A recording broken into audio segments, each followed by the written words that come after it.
Natalia, and today we will bring very relevant topic in global development, namely migration and urbanization. Currently, I am accompanied by three guest stars who are a student of the Geography Student Study Program from University of Jember. Just immediately, I am introduced a guest star on this podcast. First, there is Erma Wida Purwaningrum, then Nurul Febriati Rahma, and the last one is Nurul Neni Octavia. Previously, thanks for being present on this podcast today. I'm very happy to be able to join the podcast here today. Thank you, it's a very interesting topic. I'm also happy to be here. I think the migration issue is crucial for discussion.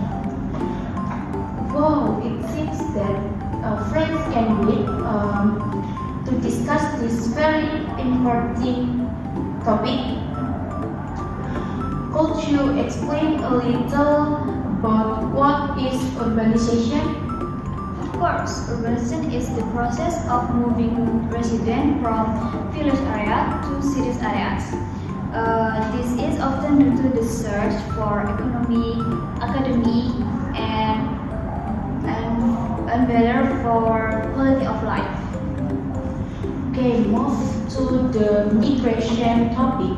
How do international migration trends affect destinations on a country of origin? International migration has a significant impact on the parties. The home country often gets paid for work and improve cultural diversity, but also face challenges in social and economic integration.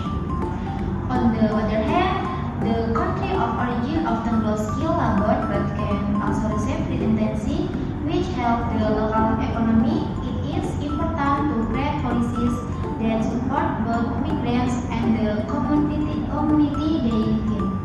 So, why is migration and urbanization into two issues that are often interconnected, especially in the current global context? If we see historically, migration and urbanization always go side by side. At the time people move villages to cities, that is when it's called urbanization process. That's right. This happens when people look for better economic opportunities, then education and health services are usually more available in the city. Moreover, there are other factors when natural disaster or conflict that force someone to leave their original place of residence. Then, does urbanization always have a positive impact? Not always.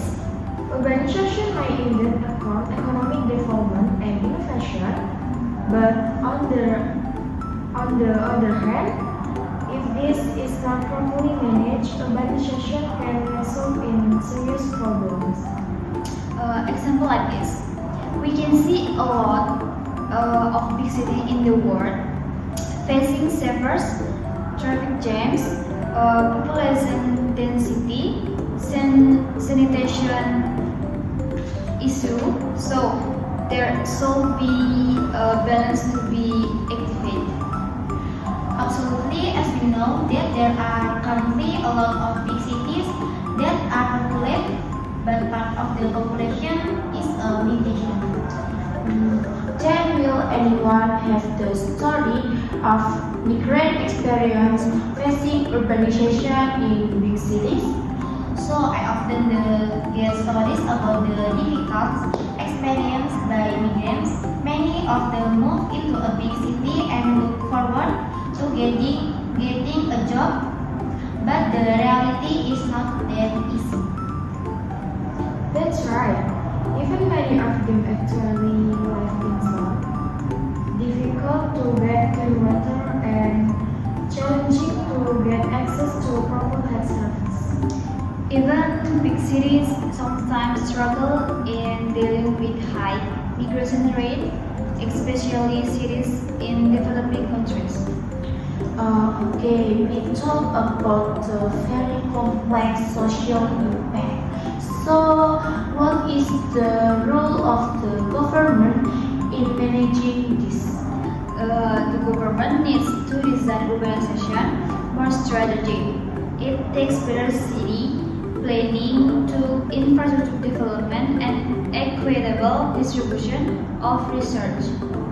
For example, like Singapore countries that has very efficient city planning. Singapore integrates green space, efficient public transportation, and good land use planning to handle rapid growth. That's right.